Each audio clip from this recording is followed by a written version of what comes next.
नमस्कार, मैं डॉक्टर सपना बंसल आप सभी का स्वागत करती हूँ आपके अपने कार्यक्रम एक पहल जिंदगी के नाम। एक पहल जिंदगी के नाम कई दिनों से बहुत सारे प्रोग्राम किए हमने।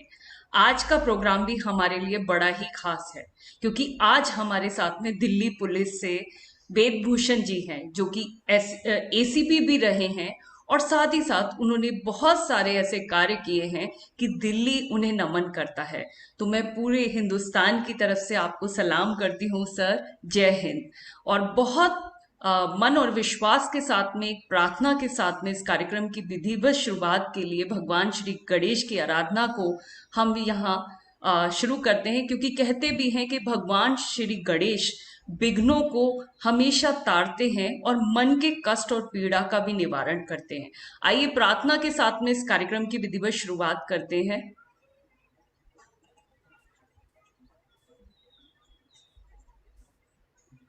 प्रशांत, voice not Audible.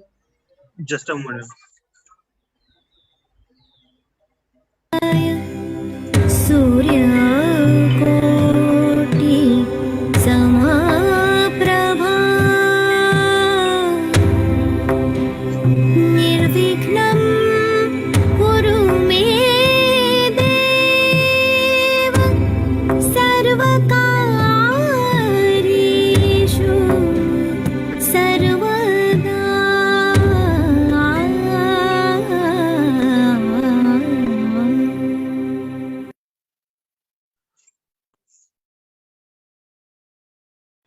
Thank you Prashant, thank you very much. आज का टॉपिक है कोरोना काल में आर्थिक तंगी के कारण बढ़ते हुए अपराध एवं उनके समाधान। तो मैं सबसे पहले आमंत्रित करना चाहूंगी नैन्सी को कि श्री वेदभूषण शर्मा जी की प्रोफाइल के साथ में इस कार्यक्रम की शुरुआत करें। Over to you Nancy. Thank you so much, ma'am. A very warm good evening, everyone. I, Nancy, would like to welcome our honorable chief guest, Ved Bhushan Sharma, sir. Talking about sir is such a matter of honor for me. Sir is a retired assistant commissioner of Delhi Police. He was last posted as ACP, Parliament Street. Sir was selected for United Nations Peacekeeping Force and remained posted at Iraq for 1 year, and worked with police personnel for different countries as protocol officer. Sir has investigated high-profile case of honey trap and also invested corruption cases at London.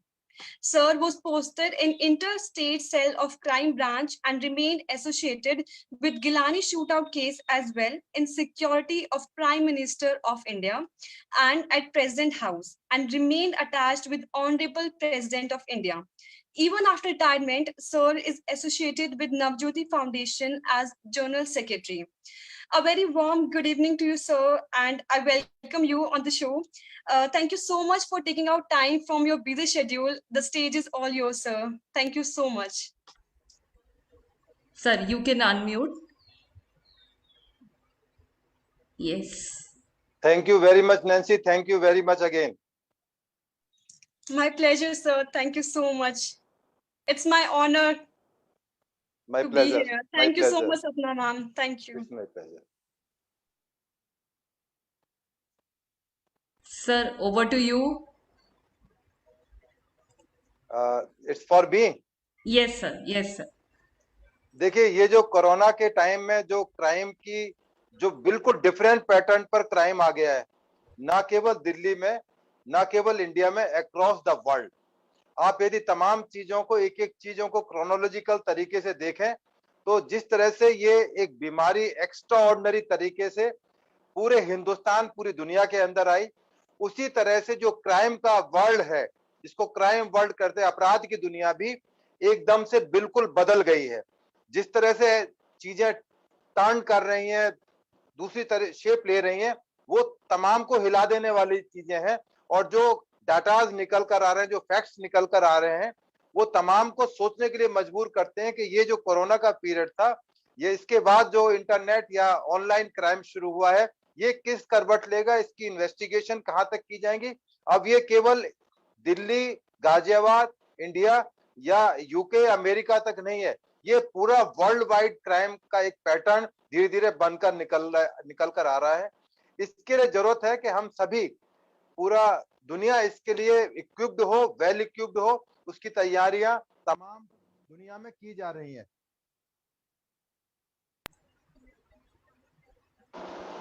Sorry, बीच में phone आ गया।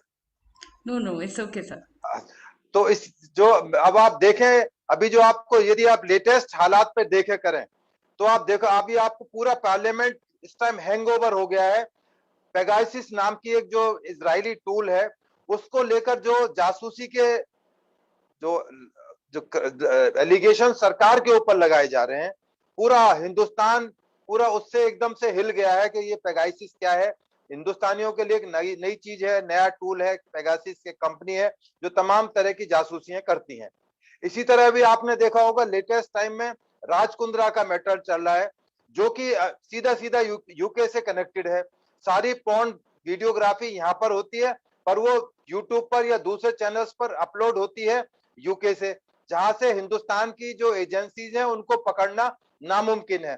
आपने देखा कि UK में जाकर जो चाहे विजय माल्या या और दूसरे जो क्रिमिनल्स हैं वो आराम से बैठे हुए हैं, वो उनकी पनाहगार बन चुकी है क्योंकि हमारी पहुंच से दूर है। तो क्राइम का जो पैटर्न है धीरे धीरे चेंज हो रहा है। पहले होता था ट्रेडिशनल क्राइम, जैसे कि रोड के ऊपर बैग स्नैच कर लिया, मोबाइल स्नैच कर लिया, घरों के अंदर चोरी हो गई, डकैती हो गई, रॉबरी हो गई, और दूसरे तरह के जो ट्रेडिशनल क्राइम है वो हुआ करते थे। परंतु वक्त के साथ साथ क्राइम का पैटर्न बिल्कुल चेंज हो गया है। तमाम चीजों को हम एनालिसिस करें, मैं आपको एक छोटा सा एग्जांपल दूंगा। जो अभी एक बहुत बड़ा इश्यू चल रहा है तमाम मीडिया के अंदर, वो है सेक्सटॉर्शन। किस तरह से फर्स्ट लेयर और सेकंड लेयर के बाद में सेक्सटॉर्शन का एक रैकेट पूरे अक्रॉस इंडिया चल रहा है। इतना जबरदस्त चल रहा है कि लोग हिल गए हैं, परेशान हैं कि इससे कैसे निपटा जाए। और इसमें मैं आपको बताऊं कि बड़े बड़े लोग फंसे हुए हैं, बड़े बड़े लोग उसके टारगेट हो रहे हैं। जो मेरे पास जानकारियां आती हैं, बड़े बड़े जर्नलिस्ट हैं जो खुद मीडिया में रहे, जो खुद लोगों को आगाह करते हैं कि किस तरह से इस तरह की चीजों से बचा जाए, वो खुद भी इन चीजों का शिकार हो रहे हैं, उनसे पैसे ठगे जा रहे हैं। इसलिए तमाम चीजों को हमें एनालिसिस करना है कि कैसे इनसे बचा जाए, इनके क्या उपाय हैं जिससे कि तमाम जनता, तमाम हिंदुस्तान, तमाम दुनिया, ये जो फिलहाल ऑनलाइन क्राइम आया है, इससे कैसे बचा जाए। तमाम इंश्योरेंस कंपनीज को आप यदि देखें तो बिल्कुल तबाही के किनारे पर आ चुकी हैं। इस कॉल सेंटर्स की भरमार है। गाजियाबाद जहां बैठे हुए हैं आप, वहां पर बिल्कुल गढ़ है, एक तरह से नोएडा गढ़ है, दिल्ली एक तरह से उसका गढ़ बन चुका है। इसके अलावा जो कॉल सेंटर्स के अंदर लड़के लड़कियां यंगस्टर्स काम करते हैं, तो उनको ये भी नहीं पता होता किस तरह से वो टूल के रूप में इस्तेमाल किए जा रहे हैं। अमेरिका से लोगों को ठगा जा रहा है। अमेरिका कितना दूर बैठे हुए हैं, उनको ऑनलाइन यहाँ से कॉल सेंटर्स ठग रहे हैं, किसी ना किसी बहाने ठगा जा रहा है, मेडिसिन के बहाने ठगा जा रहा है, और तमाम चीजों के लिए उनसे शॉपिंग के बहाने से ठगा जा रहा है। मतलब कोई ऐसा फील्ड नहीं है जहां पर इस तरह का क्राइम ना हो रहा हो और क्राइम के फिगर में कमी आ रही हो। अब आप देखें, जो डाटाज निकल कर आ रहे हैं, जो सारी जानकारियां निकल कर आने वाली हैं, वो बड़ी चौंकाने वाली हैं। बहुत रैपिड क्राइम हो रहा है, मतलब इतना क्विक सेकंड्स के अंदर क्राइम हो जाएगा, आपको पता भी नहीं लगेगा। जैसे मैंने सेक्सटॉर्शनिस्ट का बताया, अननोन आदमी एक वीडियो कॉल करेगा, और वीडियो कॉल करने के बाद में जैसे ही आदमी फोन उठाएगा, वो जो भी लड़की होगी वो आराम से उससे बड़े और तरीके से बात करेगी, एल्योर करने की कोशिश करेगी, और कोशिश करेगी कि प्राइवेसी में आदमी आ जाए। ये और खास तौर से ऑड आवर्स में कॉल आती हैं। जैसे ही आदमी लालच में आ गया या एल्योर हो गया या लड़की के सम्मोहन में आ गया, जैसे ही वो वॉशरूम में या बेडरूम में जाएगा, अपनी फैमिली से, वाइफ से, अपने माता पिता से अलग होगा, वो लड़की सेकंडों के अंदर अपने कपड़े उतारकर आपकी वीडियो बननी शुरू हो जाएगी। यदि आपने गलती से उसको और थोड़ा बढ़ावा दे दिया, उसकी बातों को सुना, तो आपको प्रेरित करेंगे कि आप भी कुछ इस तरह की एक्टिविटीज में शामिल हो जाएं। फिर एक पूरा गैंग निकल कर आएगा, वो अगले दिन से आपको ब्लैकमेलिंग करनी शुरू कर देगा। जैसे मेरे पीछे निशान बने हुए हैं, इस तरह से उनके ट्रू कॉलर पर आप देखेंगे तो लिखा होगा कहीं क्राइम ब्रांच, कहीं साइबर सेल का इंस्पेक्टर, और बाकायदा नाम भी लिखा आएगा। लड़की भी बोगस लड़की होगी, वो किसी फेक आईडी से, फेक कॉल से आपको कर रही होगी कि सर ये आपने मेरे साथ बड़ा गंदा काम किया है, अब मैं इसको यूट्यूब पर डाल रही हूँ और पुलिस में मैंने इंटीमेशन दे दी है। आप यदि बचना चाहते हो तो आप इसके लिए हमें पैसा डाल दो। फेक अकाउंट है, पेटीएम है, वो एक बार पैसे लेंगे, 2 बार लेंगे, 10 बार लेंगे और वो एक बहुत बड़ा सिलसिला हो जाएगा। तो ये बहुत बड़ा एक पैटर्न क्राइम का निकल कर आ रहा है। इसी तरह से जो बड़ी बड़ी कंपनीज हैं, चाहे वो अमेजोन है या दूसरी कंपनीज जो सेल परचेज में काम करती हैं, उन्हीं के पैटर्न पर बहुत सारी कंपनीज ने सेम नाम रखकर उसमें अपने आप को चेंज कर लिया है और वो बाकायदा लोगों के साथ बहुत बड़े लेवल पर चीटिंग और फ्रॉड किए जा रहे हैं, जिससे हम सबको बचने की जरूरत है।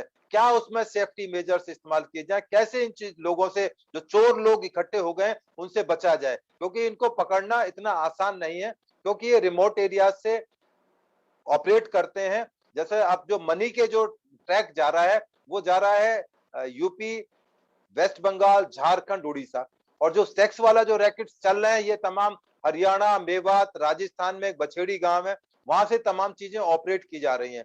तो क्योंकि ऑनलाइन में यदि आप ध्यान से देखें, जो जितने भी हमारे सोशल मीडियाज हैं, चाहे फेसबुक है, यूट्यूब है, इंस्टाग्राम है, इन सब के ऑफिस कैलिफोर्निया, अमेरिका के अंदर है। तो हमारे पास कोई ऐसा इंस्ट्रूमेंट नहीं है कि हम अपनी तरफ से या भारत सरकार या पुलिस उनके ऊपर चेक लगा सके। हम केवल उनके रहमो करम पर, एक शब्द होता है, उस पर निर्धारित हैं। हम हमारी जो पुलिस है, हमारी एजेंसीज हैं, केवल एक रिक्वेस्ट कर सकते हैं कि साहब ये नंबर से, इस गेटवे से इस तरह की चीजें हो रही हैं। अब वो उनकी मर्जी है, वो कितना टाइम लेंगे, क्या वो हमारे को कोऑपरेट करेंगे या नहीं करेंगे। अभी आपने देखा होगा कि ट्विटर को लेकर कितना हंगामा हुआ पूरे पार्लियामेंट के अंदर, पूरे हिंदुस्तान के अंदर एक बहुत बड़ा इश्यू बन गया कि ट्विटर चूंकि हमारी पहुंच से बाहर है, तो वो एक तरह से हिंदुस्तान की गवर्नमेंट को या हिंदुस्तान को ब्लैकमेल करने की कोशिश कर रहे थे।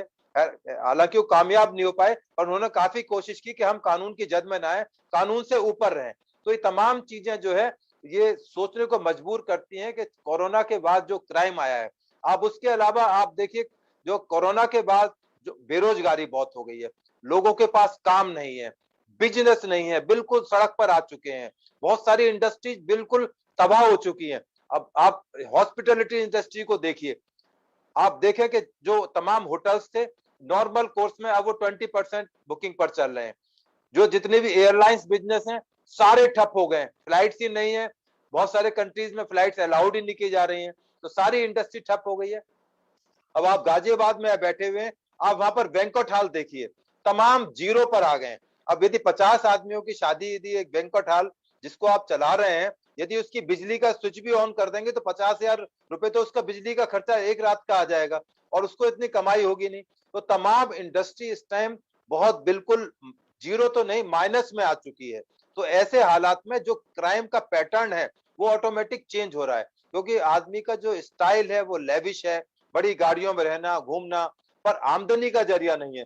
इसके लिए वो वाया मीडिया ले रहे हैं, दूसरे रास्तों को अपना रहे हैं कि कैसे जो हमारी खोई हुई जो प्रतिष्ठा है, खोया हुआ सम्मान है समाज के अंदर बरकरार रहे, उसको मेंटेन करने के लिए वो किसी भी हद तक जाने के लिए तैयार हैं। तो इस तरह से बहुत सारा क्राइम का पैटर्न धीरे धीरे चेंज हो रहा है और लोग दूसरे चीजों पर आ रहे हैं। अब आप देखिए, बेरोजगारी है, बेरोजगारी, जब लड़का और लड़की के पास कोई रोजगार नहीं होगा, उसके पास माइंड है, टैलेंट है, आईटी में जानकारी रखता है, मोबाइल अच्छे से चला सकता है, तो कोशिश करता है कि इन्हीं के थ्रू में पैसा कमाऊं, क्योंकि ये इजी मनी की तरफ जाना चाहते हैं। क्योंकि कोरोना में एक तरह से सभी लोगों को निठल्ला बना दिया, सब अपने कमरे के अंदर, घर के अंदर, जहां भी थे, गांव शहर मकान के अंदर बंद रहे। तो अब जब धीरे धीरे चीजें ओपन हो रही हैं, तो अब उनकी जरूरतें भी बढ़ रही हैं। तो उनको इजी मनी कहाँ से मिल सकेगा? इजी मनी उसी से मिल सकेगा जो आप और हम इस्तेमाल कर रहे हैं, इंटरनेट या ऑनलाइन से या साइबर क्राइम करके। तो तमाम चीजों का अब धीरे धीरे कनेक्शन हो रहा है। दूसरी तरफ इसको चेक करने के लिए जो भी पुलिस है, चाहे दिल्ली पुलिस हो, चाहे और स्टेट की पुलिस हो, वो बिल्कुल ऑलमोस्ट फेलियर के कगार पर है, मैं कहना चाहूंगा, क्योंकि हमारे पास इतना ट्रेंड आदमी नहीं है, इतना ट्रेंड स्टाफ नहीं है। पुलिस वाले, आप जानते हैं कि उनका जो लेवल है इन्वेस्टिगेशन का, अभी इतना अप टू द मार्क नहीं है कि वो उन तमाम चीजों को समझ सके और तब इन्वेस्टिगेट कर सके और उनको कानून के दायरे के अंदर लाया जा सके। मैं आपको ताज्जुब की बात बता रहा हूँ, इवन जुडिशरी के अंदर भी इतनी अवेयरनेस नहीं है कि यदि साइबर क्राइम से रिलेटेड कोई केस उनके पास लाया जाता है, तो मुझे कहना नहीं चाहिए, वो भी बगले झांकते हैं कि अब इसमें क्या करा जाए, क्या कैसे कानून, आईटी कानून लागू किए जाएं या दूसरे आईपीसी कानून लागू किए जाएं, कैसे इसमें एविडेंस एक्ट को अप्रिशिएट किया जाएगा। तो ये तमाम चीजें धीरे धीरे आ रही हैं। पार्लियामेंट सेशन चल रहा है, उसमें बहुत सारे बिल ऐसे लाए जा रहे हैं जिससे कि इन चीजों को चेक किया जा सके, इन चीजों के अंदर हम लोग आगे जा सके। अब इंश्योरेंस सेक्टर है, इंश्योरेंस सेक्टर के अंदर इतना बड़े लेवल पर डाटा चोरी होता है। डाटा चोरी होने के बाद में वो तमाम जो कॉल सेंटर चल रहे हैं वो भोले भाले लोगों को बहकाते हैं कि आपका प्रीमियम हम 20% डिस्काउंट कर देंगे, आपको ये फैसिलिटी देंगे। वो उन्होंने अपनी आईडीज बनाई हुई है, उन पर तमाम का पैसा जाता है और वो तमाम डूब जाते हैं। कंपनीज अपना हाथ खड़ा कर देती है कि साहब आपका पैसा हमारे पास नहीं आया, हमें नहीं पता आपका पैसा कहाँ गया है। तो लोग बड़ी मात्रा में ठगे जा रहे हैं। इसी तरह से बैंकिंग सेक्टर के अंदर मैं आपको बताऊं कि बैंक के अंदर कभी भी डायरेक्ट बैंक किसी कस्टमर को कॉल नहीं करता। इसी तरह से इंश्योरेंस सेक्टर के अंदर भी वहां भी एक इरडाई संस्था है जो तमाम चीजों को रेगुलेट करती है। इसी तरह बैंकिंग भी रेगुलेट करती है। बैंक वाले कभी, आपने महसूस किया होगा, कभी आपको डायरेक्ट कॉल नहीं करते। तो जब भी इस तरह की कोई कॉल आए तो हमें खुद से अपने आप को अलर्ट होने की जरूरत है। ऐसी ऐसी चीजें, लिंक आते हैं, आपको बहकाया जाता है कि आपका बैंक का जो एटीएम कार्ड है उसको हम पासवर्ड बताइए चेंज करेंगे, उसमें आपका स्टक हो गया है, नहीं तो अगर आप ऑपरेट नहीं कर पाएंगे कल से अपने बैंकिंग सिस्टम को। यदि थोड़ा सा भी आदमी अपने आप को अलर्ट मोड पर रखे, अपने दिमाग का इस्तेमाल करे, लालच में ना आए, तो इन चीजों से, इस तरह के फ्रॉड और चीटिंग से बचा जा सकता है। अभी लग रहा है कि थर्ड वेव आएगी, तो अभी जो लगातार जो चेंजेज आ रहे हैं सोसाइटीज के अंदर, लोगों का जो पलायन हो रहा है यहाँ से, बहुत सारा दिल्ली से या बड़े बड़े मेट्रोपॉलिटन सिटीज, मुंबई है, दिल्ली है, अहमदाबाद है, लखनऊ है, वहां से लोग अपने गांवों की तरफ जा रहे हैं। तो गांव में भी हालात अच्छे नहीं है, वहां भी डिफरेंट तरह के क्राइम जो पहले नहीं होते थे वहां भी होने शुरू हो गए। कोरोना काल में देखा किस तरह से लोगों की जो ऑक्सीजन को लेकर, तमाम दवाइयों को, कंसंट्रेटर्स को लेकर, रेमडेसिविर को लेकर ब्लैक मार्केटिंग हुई, बड़े बड़े लोग उसके अंदर फंसे। छोटी मछलियां नहीं, बहुत बड़ी बड़ी मछलियां। दिल्ली के अंदर एक खान चाचा नाम के नाम से एक रेस्टोरेंट चलाते हैं, बहुत करोड़पति आदमी है, वो भी, उनको एक लालच ने अल्योर कर दिया, वो भी यूके से कंसंट्रेटर मंगाकर वहां पर ब्लैक में बेच रहे थे।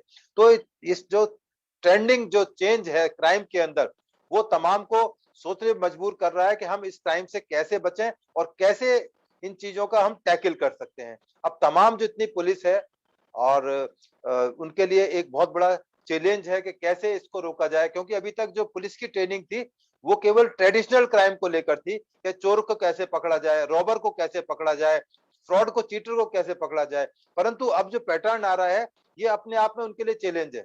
यदि आप यूपी के किसी थाने में विजिट करें तो वहां तो इंटरनेट की फैसिलिटी भी शायद नहीं होगी किसी थाने में, बहुत से थानेदारों के पास मोबाइल भी नहीं होगा, उनको टेक्निक भी नहीं पता कैसे इसको ऑपरेट किया जाए, कैसे इस केस को इन्वेस्टिगेशन किया जाए। तो ये अपने आप में तमाम फोर्सेस के लिए, तमाम देश के लिए, तमाम कोर्ट्स के लिए एक बहुत बड़ा चैलेंज है कि हम किस तरह से इस क्राइम को रोकें। अब आप देखें कि जिस तरह से पोर्नोग्राफी चल रही है, अभी चाइल्ड पोर्नोग्राफी के ऊपर बहुत बड़ा मसले खड़े हो गए, क्योंकि चाइल्ड पोर्नोग्राफी ना देखना एक अपने आप में एक ऑफेंस है, आपके मोबाइल में तब भी एक ऑफेंस है, उसमें किसी कानून की जरूरत नहीं, कानून बिल्कुल स्पष्ट है। परंतु बच्चों को जिस तरह से एल्योर किया जा रहा है, क्योंकि गरीबी का माहौल है, बिलो पॉवर्टी लाइन लोग रह रहे हैं, काम नहीं है, छोटे छोटे बच्चों को चाइल्ड पोर्नोग्राफी के लिए इस्तेमाल किया जा रहा है। तो ये तमाम चीजें सोचने पर मजबूर करती हैं कि आदमी किस तरह से इन चीजों से टैकल करे। ये जो पोर्नोग्राफी का केस है या चीटिंग का केस है, फ्रॉड हो रहे हैं सोसाइटीज के अंदर, डिफरेंट तरह के क्राइम से, नए नए पैटर्न से क्राइम निकल कर आ रहे हैं, रिमोट एरियाज से क्राइम हो रहा है। तो कैसे इन सबको हम लोग टैकल करें, कैसे फेस करें। अभी आप देखिए, उसके अलावा एक राजनीतिक बहुत बड़ा रीजन है, बीजेपी, कांग्रेस, कम्युनिस्ट पार्टी, आम आदमी पार्टी, सबके अपने अपने एजेंडे हैं। अब वो सारा असर कहीं ना कहीं क्राइम पर डायरेक्टली और इनडायरेक्टली जरूर पड़ता है। किसी के फॉलोवर दूसरी पार्टी से हैं, यूपी के अंदर इसी बात पे दंगे हो रहे हैं, सीए एनआरसी को लेकर दंगे हो रहे हैं कि भाई ये कानून फला बिरादरी के, फला कास्ट के खिलाफ है, फला रिलीजियस उसके खिलाफ है। तो इस तरह जो समाज के अंदर विसंगतियां आ रही है, बहुत तेजी से आ रही है, इनको टैकल करने के लिए अब रिलीजन को लेकर हो रहा है। अभी जनसंख्या को लेकर आपका यूपी, दिल्ली और पूरे हिंदुस्तान के अंदर एक बहुत बड़ा विवाद हो गया है। इससे हो सकता है बहुत सारा क्राइम निकल कर आए, क्योंकि बहुत बड़ा वर्ग है जो नहीं चाहता कि जनसंख्या कानून लागू हो। वो कहते हैं कि ये इसको गवर्नमेंट को इम्पोज नहीं करना चाहिए, ये तो कहीं ऊपर वाले का आशीर्वाद से बच्चे मिलते हैं। वो तो इस तरह की जो चीजें हैं समाज के अंदर, इन बातों को लेकर राइट्स होते हैं, दंगे होते हैं। आपने देखा कि मेवात के अंदर गाय को काटने को लेकर किस तरह से हंगामे हुए, मेवात से दुनिया भर के क्रिमिनल गैंग्स वहां से ऑपरेट करते रहे, जिनको यदि पुलिस पकड़े तो पुलिस की परेशानी, ना पकड़े तो एक पुलिस के लिए बहुत बड़ा चैलेंज। तो ये तमाम चीजें हैं, तमाम समाज को सोचना चाहिए। आप और हम इस पर डिबेट कर रहे हैं, जो आपके व्यूअर्स हैं इन तमाम चीजों को समझे कि क्या हमारी भी कोई जिम्मेदारी है।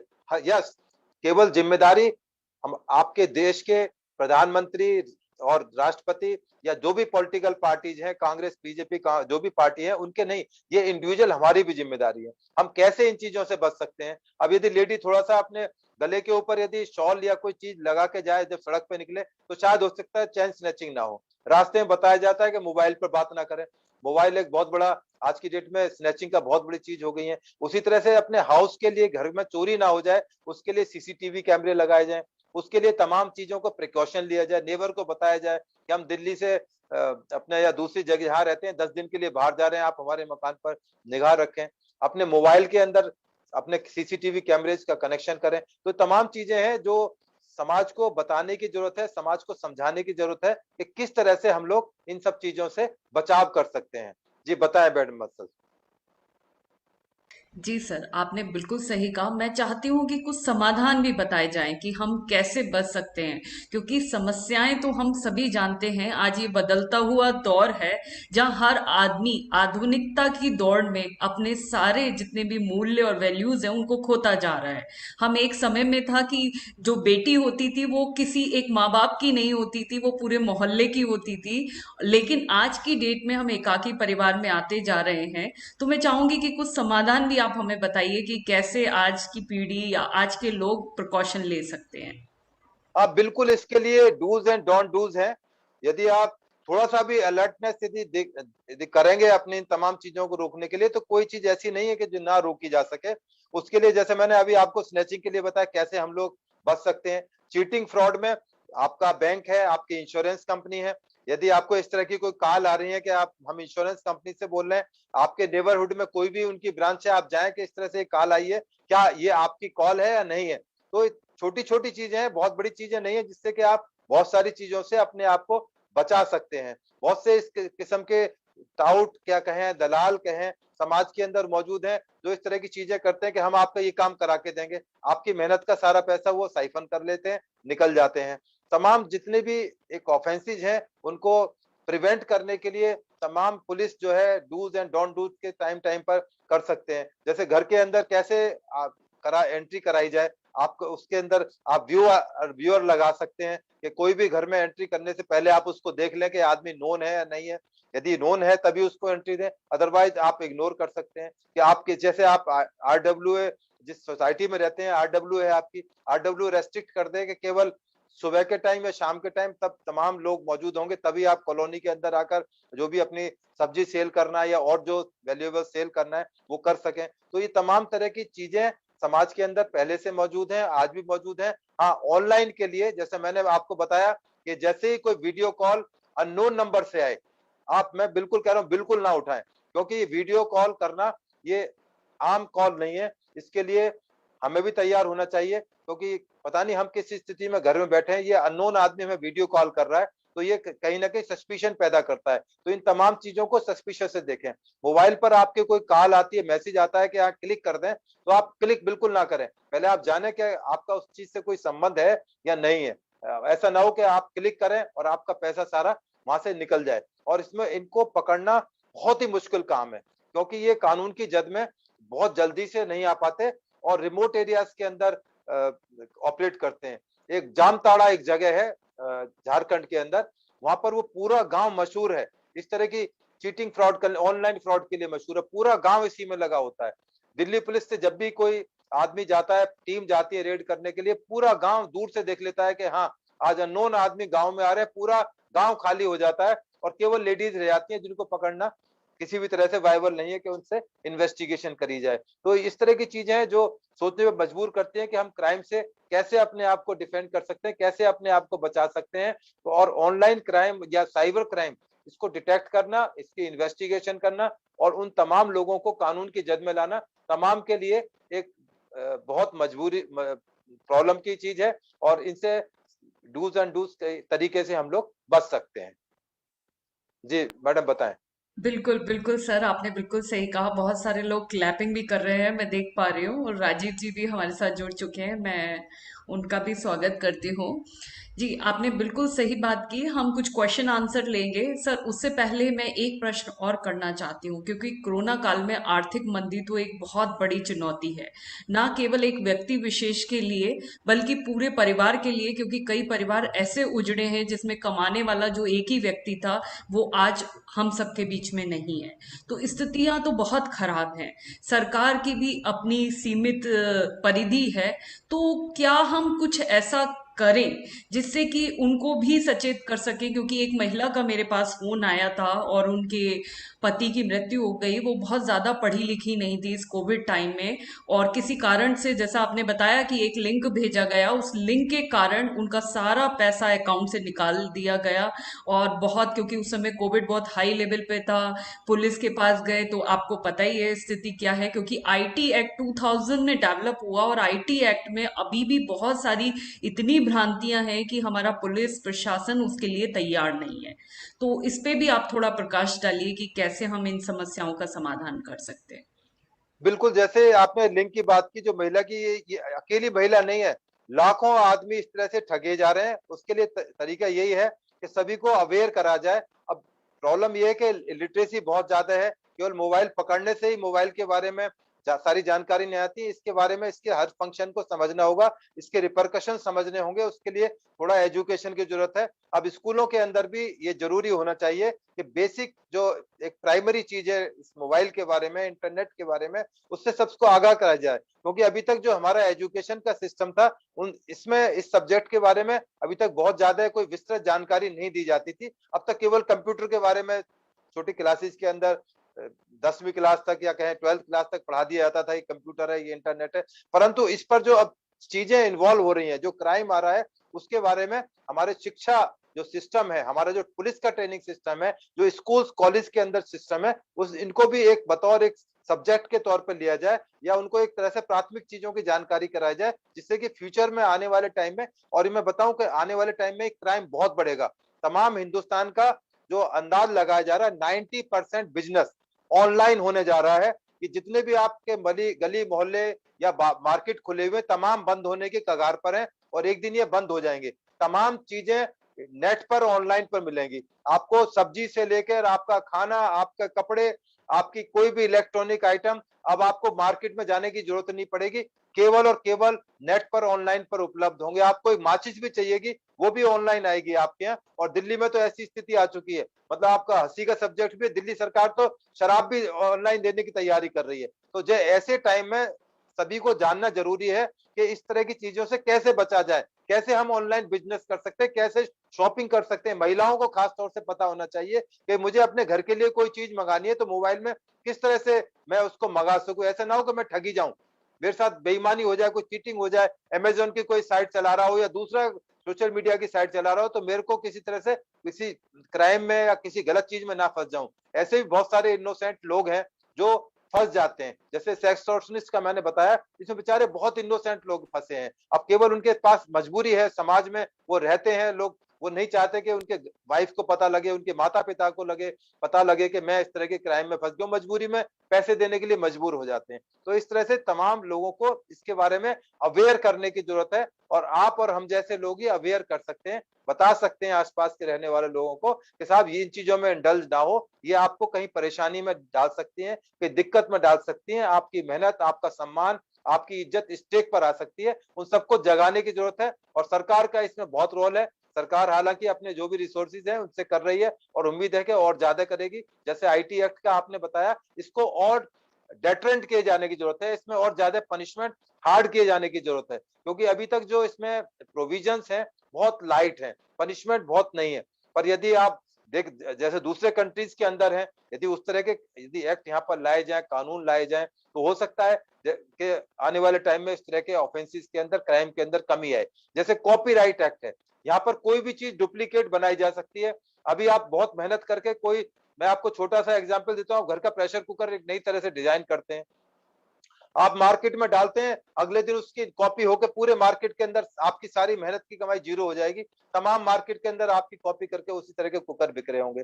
पर यदि आप अमेरिका में देखें कि यदि इस तरह का क्राइम यदि कोई गलती से भी कर देता है तो उसको वहां की गवर्नमेंट ने इस तरह के लॉज, स्ट्रिक्ट लॉज हैं कि उन ड्रैकोनियन लॉज बल्कि कहा जाए, वो उनको तमाम उनके कारोबार, बिजनेस सबको सीज कर देंगे, उस आदमी को मतलब खत्म कर देंगे, रूइन कर देंगे। तो इस तरह के कानून की जरूरत है हिंदुस्तान में। उम्मीद है कि सरकारें इस बारे में जरूर काम करेंगी। जी सर, आपने बिल्कुल सही कहा और मुझे लगता है कि दिल्ली हिंदुस्तान का दिल है। हमने तो जब भी दिल्ली के बारे में सुना कि हिंदुस्तान का दिल है और वो जो दिल धड़कता है तो उसमें यदि हार्ट अटैक वाली कंडीशन आ जाए तो पूरा सिस्टम खराब हो जाता है। यहाँ मेरा आपसे एक प्रश्न और है, क्योंकि मैं एक शिक्षक भी हूँ और मेरे अंदर बड़ी पीड़ा होती है जब मैं देखती हूँ ये फ्री बिजली, फ्री पानी, इस तरीके से वोटों की जो राजनीति हो रही है ये भी क्राइम को बढ़ा रही है, जो हम कभी सोच भी नहीं सकते। तो इसमें आप क्या सोचते हैं? देखिए, ये जो फ्री और बिजली और पानी है, ये इस देश को तबाह करने के लिए काफी है। क्योंकि मैं बिल्कुल मानता हूं गरीब आदमी की मदद होनी चाहिए, जो बिलो पॉवर्टी लाइन ले रहा है उसको जरूर मदद की जानी चाहिए। उसके अकाउंट में आप पैसे डालिए, उसको मेहनत करने के बाद पैसा दीजिए आप उसको। यदि आप उसकी तनख्वाह डेली 500 रुपए दे रहे हैं, गरीब आदमी को 1000 रुपया दीजिए, मुझे कोई ऐतराज नहीं है। पर आप उसको केवल फ्री पर यदि आप डाल उस मोड पर ले आओगे तो एक कंट्री है वेनेजुला। वेनेजुला में आज सड़कों के ऊपर नंगा नाच हो रहा है, लोग एक दूसरे के ऊपर छीन खसोट में लगे हुए हैं। यदि ऐसे ही हालत रही, जैसा कि आपने पार्टी का नाम लिया, आम आदमी पार्टी का नाम या और भी पार्टी नाम, जैसे अभी उन्होंने कहा कि हम गोवा के अंदर 300 यूनिट देंगे, फला स्टेट के अंदर, तो इस तरह के प्रलोभन देकर जो राजनीति की जा रही है, ये हमें सबको सोचना चाहिए कि ये प्रलोभन कब तक है, कितने लोगों के लिए, कितने लोगों को इससे फायदा हो रहा है। ये सब एक छल कपट का एक तरीका है। बहुत लंबे टाइम तक आप बहकाकर राज नहीं कर सकते। आपको ध्यान होगा इस तरह की कुकरमुत्तर टाइप की पार्टियां हिंदुस्तान में बहुत आई हैं। जब मैं पढ़ता था, कॉलेज स्कूल के अंदर पढ़ता था, आसाम के अंदर एक बहुत बड़ा डेमोन्स्ट्रेशन, समझ लो पूरा आसाम हिल गया था, आग लग गई थी पूरे नॉर्थ ईस्ट के अंदर। उसमें एक पार्टी थी असम गण संग्राम परिषद, उसका जो 27 साल का युवा जो लीडर था वो सीएम बन गया था। पर आज उस पार्टी को ढूंढो, कहां है, उसका नाम नहीं पता लग पा रहा। उस नेता को ढूंढो, उसका नेता नहीं पता लग पा रहा, नेताजी कहां चले गए। तो ये इस तरह की जो चीजें, जो शॉर्ट चीजों के लिए जो अपनी राजनीति कर रहे हैं, जैसे आपने पार्टी का नाम लिया, इन्होंने बहुत सारे वायदे किए लोगों को, फ्री में ये करेंगे, फ्री में, उसका नुकसान दिल्ली को देखिए। दिल्ली में मैं रहता हूं, दिल्ली में नौकरी कर चुका हूं। पिछले जब से ये सरकार आई है, दिल्ली के अंदर यदि आप मुझे गलती से कोई फ्लाईओवर, कोई हॉस्पिटल, कोई अस्पताल, अभी ऑक्सीजन का आपने देखा था कि दिल्ली में क्या हाल हुआ था, कोई भी यदि पॉजिटिव काम या कोई अच्छी सड़क बनाई हो, एक भी मुझे आप चल के दिखा दे तो मैं मानूंगा कि हाँ, सरकारों ने फ्री देने के साथ साथ ये भी बहुत अच्छा काम दिया। आप दीजिए फ्री, मैं कह रहा हूं बिल्कुल गरीब आदमी की मदद कीजिए, इतनी मदद कीजिए कि उसकी गरीबी दूर हो जाए। परंतु ऐसा ना हो कि वो गरीब इतना डिपेंडेंट हो जाए कि वो काम करना ही बंद कर दे, उसे लगा सब चीज फ्री में मिल जाएगी, कल को दिल्ली सरकार शराब भी फ्री में भेजना शुरू कर देगी, उसके तो और मजे आ गए। तो वो ऐसी स्थिति इस देश के लिए माकूल नहीं है। पहले ही ये बहुत गरीब देश है, परेशानियों से जूझ रहा है।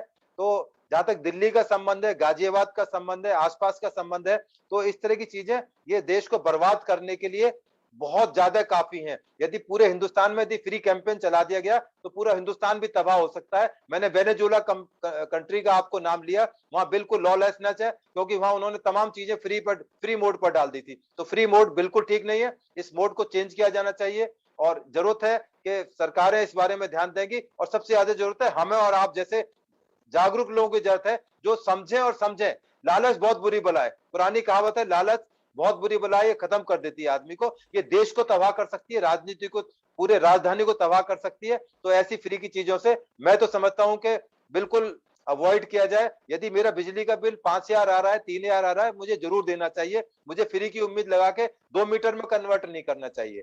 मेरा ये कहना है, मेरा अपना स्टैंड है। बहुत सुंदर सर, आपने जो हर हिंदुस्तानी की बात को रखा है। कई लोग ऐसे होते हैं जो शासन प्रशासन में रहते हुए भी इस बात को नहीं रख सकते जितने पुरजोर तरीके से आपने रखा है।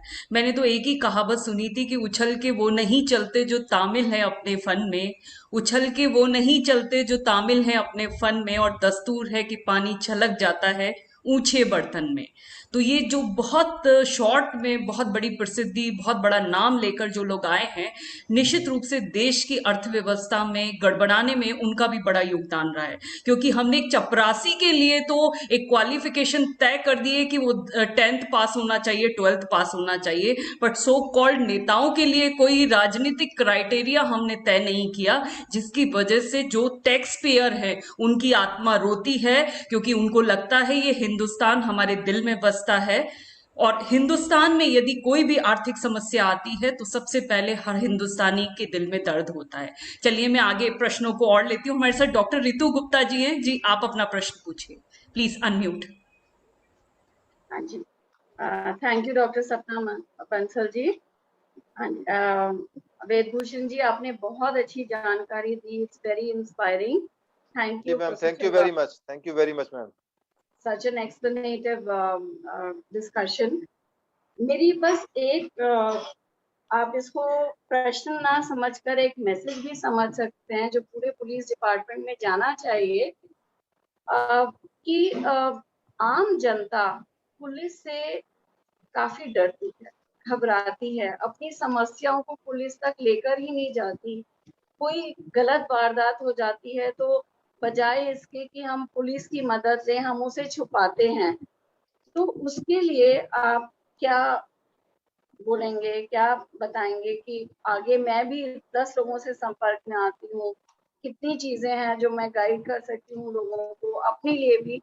तो ये कैसे हम इस चीज से ऊपर उठें, और इसके लिए क्या पुलिस भी कुछ कर रही है? क्योंकि एक डर और खौफ तो है पुलिस को लेकर हर किसी में, जिससे कि क्राइम का सच्चा रूप आपके आगे शायद बहुत बाद में आता है।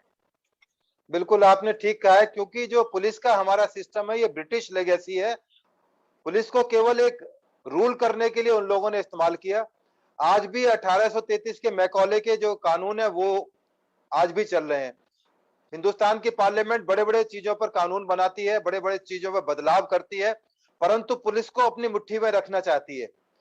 जो हमारे कानून हमने आजादी के बाद गलती से कुछ बनाए भी है तो वो हमारे लिए एक बहुत बड़े शूल, एक कांटे की तरह बने हैं। जो भी कानून आजादी के बाद बनाए वो हमारे ऊपर लागू हुए, पर वो कानून फेल हो गए। जैसे दहेज का मामला था, दहेज से संबंधित जो कानून आए वो बिल्कुल फेल हो गए।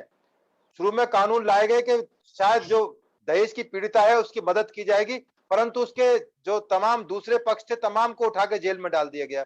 बाद में सुप्रीम कोर्ट और तमाम चीजों ने, कोर्ट ने आके इंटरवीन किया।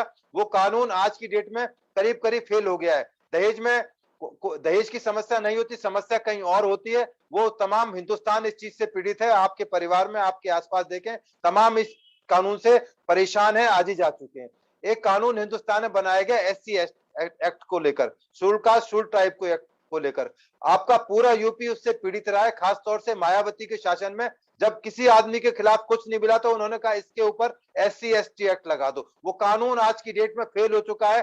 सुप्रीम कोर्ट को मजबूरी में कहना पड़ा है कि इस कानून का मिसयूज रैंपेंट हुआ है, बहुत ज्यादा हुआ है, और बिल्कुल खुली किताब है। यूपी में तो इतना जबरदस्त इसको यूज किया गया कि जिसके खिलाफ कुछ नहीं मिला, चाहे वो ऑफिसर था, चाहे वो आम आदमी था, सिवाय उसके एक SC ST का एक कानून लगा दो, वो सारी जिंदगी उस कानून से निकल नहीं पाएगा। तो जो पुलिस का सिस्टम है इसमें बदलाव की जरूरत है, जो जिसके बारे में ना फिलहाल गवर्नमेंट सोचती, ना प्रीवियस गवर्नमेंट ने सोचा, क्योंकि कारण यही था कि तमाम पुलिस को एक अपनी बहू की तरह रखना चाहते हैं। आम आदमी पार्टी दिल्ली में है, वो चाहते किसी तरह से पुलिस हमारे अंडर आ जाए। जिस दिन पुलिस उनके अंडर आ गई तो ये थोड़ा बहुत जो दिल्ली में राजधानी की पुलिस काम भी कर रही है ये भी जीरो पे आ जाएगी। यूपी के अंदर जिस तरह, मैं यूपी का ही रहने वाला हूँ, जिस तरह से यूपी के अंदर राजनीतिक हस्तक्षेप इतना ज्यादा है, इतना ज्यादा है, छोटी छोटी पोस्टिंग को लेकर, उनके काम करने को लेकर नेताओं का किस तरह से पुलिस के ऊपर दबाव रहता है, किस तरह से राजनीतिक लोग पुलिस का ब्लैकमेल करते हैं। तो इसके लिए जरूरत है, सुप्रीम कोर्ट में कई बार इस बारे में पिटीशन गई,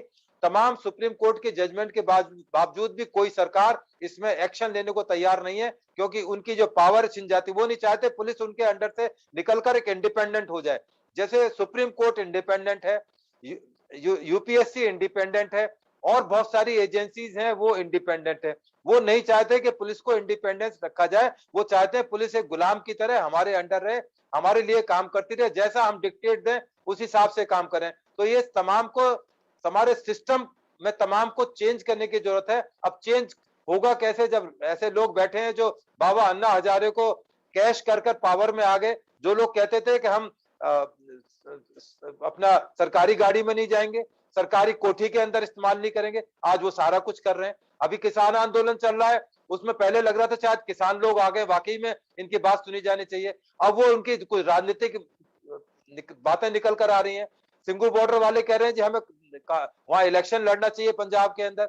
हमारे जो राकेश टिकैत हैं वो कह रहे हैं कि यूपी में गवर्नमेंट बदलनी चाहिए, कलकत्ता पहुंच जाते हैं ममता बनर्जी जी। अब वो हिंदू और मुसलमान की बात कर रहे हैं। अरे मुसलमान हिंदू किसान में कहा गया? सभी लोग किसान हो सकते हैं, हिंदू भी किसान हो सकता है, मुसलमान भी किसान हो सकता है। अब कहते हैं यूपी गवर्नमेंट को बदलेंगे। भाई तुम तो किसानों का कानून बदलवाने आए थे। तो ये तमाम चीजें हैं कि जो हिंदुस्तान के अंदर बहुत तेजी से घटनाक्रम बदल रहा है। तो जो पुलिस की जो स्थिति है वो आज वहीं के वहीं है। पुलिस आज भी मजबूर है कि उनके हिसाब से काम करने में, और काम भी क्या करना है, वही पुरानी खाकी वर्दी, मतलब जो ब्रिटिश आज हमारे छोड़ के गए हैं वही खाकी वर्दी में हम पहनने को मजबूर है। क्या भारत की सरकारें जो आज तक 70 साल में, क्या हमें कोई वर्दी नहीं दे सकती? वही वर्दी जो कि खौफ का एक निशान बन चुकी है। आप खाकी को देखकर डर जाते हैं। तो आप दूसरे कंट्री से नकल कर लीजिए, नकल करने में तो हम नंबर 1 है। दूसरे कंट्री से एक अच्छी वर्दी पूरे हिंदुस्तान को दीजिए, जिससे कि हमारी आप जैसी जो महिलाएं हैं वो डर के माहौल से निकल के कंफर्टेबल तरीके से पुलिस वाले से बात कर सकें। आप दूसरे कंट्री में जाएं, आपको पुलिस वाला आएगा, आपसे बड़े रिक्वेस्ट के तरीके से मैडम करके, सर कह के बात करेगा। आप लंदन में जाएं, वहां रिक्शे वालों को भी छोटे लेवल पे उसको भी लोग सर कह के बात करते हैं। तो ये मेंटलिटी जरूर चेंज करने की जरूरत है। इसके लिए सरकारों को चाहिए कि तमाम इस सिस्टम के बारे में सोचें, क्योंकि पुलिस और सरकार एक ही पहलू के दो पक्ष हैं। एक क्योंकि पुलिस एक पार्ट है सरकार का, तो इस सरकार के पार्ट को बदलने की जरूरत है, पर ये बदलना नहीं चाहेंगे क्योंकि इनकी अपनी मजबूरियां हो सकती हैं। हो सकता है कभी इस बारे में तमाम हिंदुस्तान डिबेट करे, जो वाकई में एक आम आदमी को, आप जैसी महिला को प्रभावित करती हैं। आप अपने गाजियाबाद के थाने चौकी में जाते हैं, जिस तरह से वहां पर लाइफ स्टाइल है, गंदे माहौल में लोग रह रहे हैं, क्या वो अच्छा काम कर पाएंगे? वहां कूलर नहीं है, पंखा नहीं है। सोच सकते हैं दूसरे कंट्रीज में यदि आप जाएं, इतनी फैसिलिटीज हैं कि उनको चोरी करने की जरूरत नहीं पड़ती कि वहां पर कोई चोरी करना पड़ जाए, रिश्वत लेनी पड़ जाए। उनको ऑलरेडी इतनी फैसिलिटीज हैं, वो गवर्नमेंट इतनी फैसिलिटीज देती है कि वो इन तमाम चीजों में जाना नहीं चाहते। तो ये तमाम चीजें सोचने की जरूरत है। आपका सवाल बहुत अच्छा है और ये उम्मीद है कि जो भी आप व्यूअर्स इसको सुनेंगे तो आगे जाकर इन बातों को रखा जाएगा। बहुत सुंदर। डॉक्टर रितु गुप्ता जी ने भी बहुत अच्छा प्रश्न पूछा और उससे अच्छा आंसर आपने दिया, थैंक क्योंकि यू वेरी मच। मैंने इस प्लेटफॉर्म पे बहुत लोगों को सुना है, पर इतना बेबाक पुलिस की तरफ से किसी को नहीं सुना। तो आपको भी कोटि कोटि नमन। मैं नेक्स्ट क्वेश्चन ले लेती हूँ जी। ओके, शिखा श्रीवास्तव जी, जी पूछिए आप अपना प्रश्न। अनम्यूट। थैंक यू सर, आपने बहुत अच्छे एडवाइसेस दिए और बहुत अच्छे जो लोगों को अवेयरनेस के बारे में बताया। That was very good. But I wanted to ask a question. अभी रिसेंटली जो ये जब से ये लॉकडाउन हुआ है तब से मैं ये ऑब्जर्व कर रही हूँ कि जो क्राइम रेट बढ़ा है उसमें चलिए मैं अभी एक करंट का सिनेरियो डिस्कस करती हूँ। एक व्हाट्सएप पे बड़ा वायरल हो रहा था video, and that was some lady जो कि एक अभी प्लांटेशन ड्राइव के लिए कोई सीड सर्कुलेट करना चाह रही थी। तो एकदम से मेरे दिमाग में आया, क्योंकि अभी जब ऑक्सीजन का क्राइसिस हुआ था तो ये जामतारा ग्रुप ने बहुत लोगों के अकाउंट से पैसे निकल गए थे और बहुत लोगों को बेवकूफ बनाया। Even I was also a victim. Oh my God. तो हाँ, तो और मुझे पता नहीं, और कभी कभी मुझे ऐसा लगता है कुछ चीजें लाइफ में आपको कुछ लेसन देकर जाती हैं। तो ठीक ही रहा मेरे लिए। वो नहीं होता तो मुझे पता भी नहीं चलता।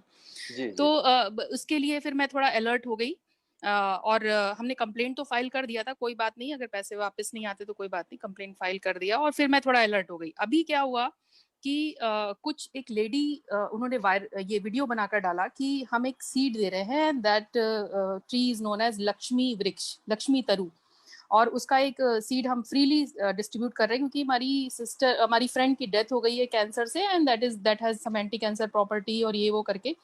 तो जिस तरह से उसने बोला तो ऐसा लग रहा था कि बहुत मतलब वो लेडी बहुत इंटेंसली सोशल सर्विस करना चाहती है, लेकिन समहाउ एक फेथ नहीं डेवलप हो पा रहा था। एक ऐसा लग रहा था कहीं ऐसा तो नहीं कि इसमें भी कोई जामतारा ग्रुप, क्योंकि वही है कि दूध का जला भी छाछ फूंक फूंक कर पीता है, तो मुझे ऐसा लगा कि ठीक है, ये वृक्ष तो अच्छा है, सीड भी फ्री में दे रही है, हम इस वीडियो को, जैसे कोई अच्छा वीडियो आता है तो हम अपने अलग अलग ग्रुप्स में फॉरवर्ड भी कर देते हैं कि ठीक है, सब बहुत सारे लोगों को फायदा हो। बट एक ऐसे आफ्टर थॉट आया कि कहीं ऐसा तो नहीं है कि मैं सीड मंगाऊं और बीच में कोई ये जामताड़ा ग्रुप इन्वॉल्व हो जाए और ये मेरे पास कुछ और पहुंच जाए, तो क्या ऐसा पॉसिबल है? मैं आपसे बस पूछना चाह रही थी। देखिए शिखा मैडम, ये चैरिटी जो है ना, चैरिटी बहुत सोच समझ के करनी चाहिए आज के टाइम में, खास तौर से चैरिटी करने के लिए और बहुत दूसरे रास्ते हैं। अभी आप जिस वृक्ष का नाम ले रही थी, मैं कहता हूँ उससे अच्छा तो मनी प्लांट कहीं लाके लगा लें तो ज्यादा हो सकता है कि शायद मनी आपके धन लक्ष्मी आपके ऊपर बारिश होने लगे। तो इस तरह के जो प्लांट या सीड है, मुझे इसके बारे में कोई आइडिया नहीं है, परंतु इन चीजों को से अवॉइड ही करा जाए जो हमारी आंखों को दिखाई दे रहा है, जिसको हम देख सकते हैं, सोच सकते हैं, जिससे हम कांटेक्ट कर सकते हैं, किसी के माध्यम से हम किसी को जानते हैं, तो तब इन्वॉल्व हुआ जाए तो ज्यादा अच्छा है। आप ऑलरेडी इस चीज के विक्टिम हो चुके हैं, तो आप जैसे लोगों को तो और ज्यादा अलर्टनेस की जरूरत है, क्योंकि इस तरह की चीजें सोशल मीडिया में आजकल बहुत आ रही हैं। इतनी वीडियोज आती हैं सुबह शाम तक, आपको ये देंगे फ्री में, आपको ये देंगे, चैरिटी करेंगे, आपको विदेश लेकर जाएंगे, आपको इतने होटल्स की सुविधा देंगे, फ्री में आपको होटल मिल जाएंगे।